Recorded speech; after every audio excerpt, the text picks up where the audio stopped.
I was talking to a business owner who has a tour.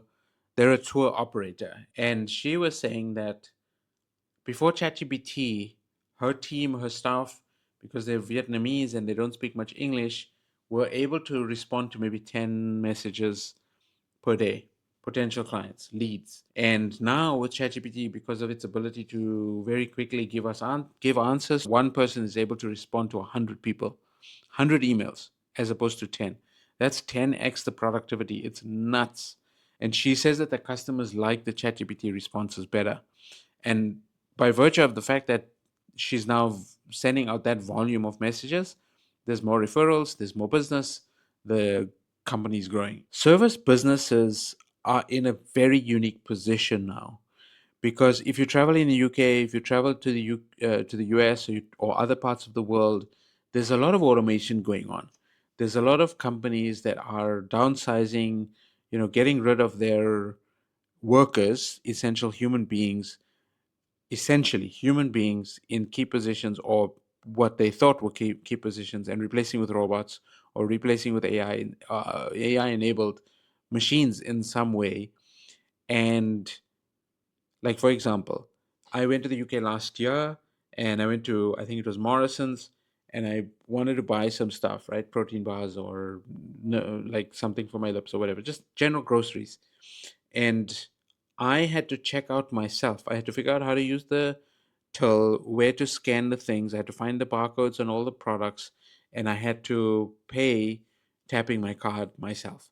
Now, I'm not used to that, because in Thailand and Southeast Asia, other places, Vietnam as well, we are serviced. They are still human beings who are giving us the attention, who are talking to us, who are interacting with us, who's asking for a tip, or whatever the case may be.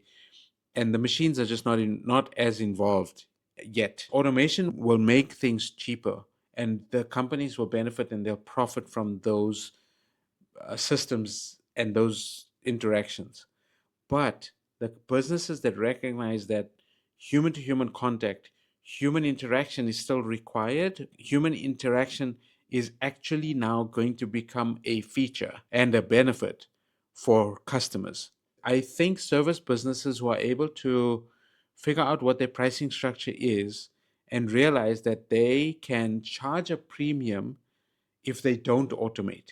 Customers are going to be like, oh my goodness, it was so good to have a real conversation with somebody while I was paying for my corn at the checkout. This is the type of world that we're living in. Trust me, if you're in service, or if you're in a position that you potentially could be losing your job because you know that AI, or even you don't know, AI is going to replace you and take your job over, I promise you there will be jobs for you in some sort of a service related business, or service related industry, like a nail salon, or a hair salon, or a barber shop, or these places that humans have to go to, where things are just not possible yet to be automated. Like, I would not trust a Edward Scissorhands automated machine to cut my hair, right? I want a human being to cut my hair. It just feels good to have another human being's hands working on my head to trim my hair. Like, it's a nice feeling. It's one of the joys that I have in my life, is going for my monthly haircut.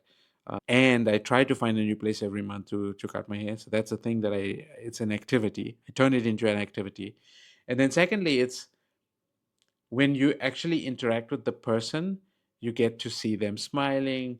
You get to obviously feel their touch, feel their energy. I get to talk to them a little bit sometimes and understand where they're from. I'm interacting with a real person, and this person is responding to me, and they're vibing with me. It's like, it's really cool. Like, grandma's recipe is grandma's recipe because your grandmother loves you more than anything in the world when she's making you that pie, or that steak, or that dessert, whatever it is that grandma used to make for you, right? It's one of those things that human beings cannot be replaced in certain key positions. I believe that service based industries, and I'm in the service industry, I operate B2B where I work with my clients to grow their businesses, to run advertising, to help them, maybe advise them on content creation. It's not my main thing, but landing pages and ads is definitely my thing. Optimization of ads and optimization of landing pages. That's my thing. That's my vibe. And so, because I'm in the service industry, I have got to work a way to keep my service at a good in a good way. And it's going to be actually very interesting because yes, landing pages are going to be automated, made in an automated way in the future.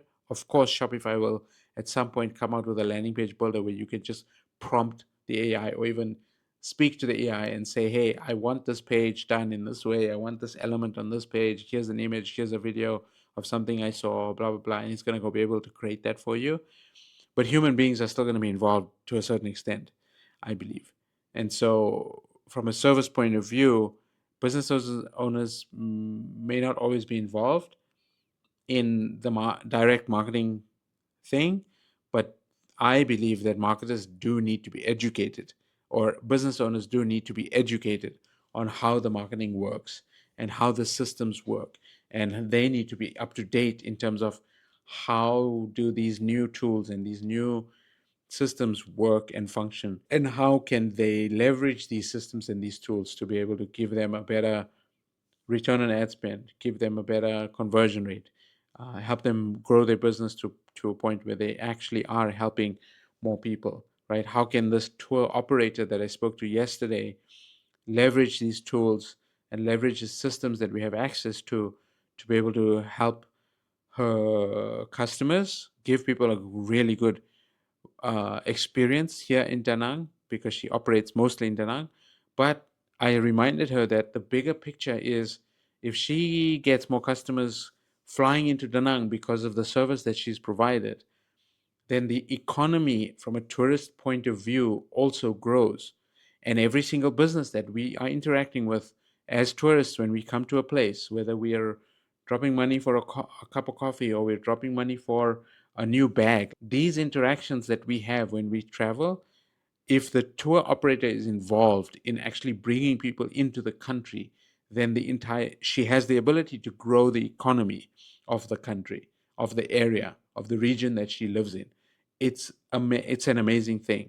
And just her local economy in terms of her team, right? Her drivers that she has in the business, in the team that she has in the office, for her personal family, obviously.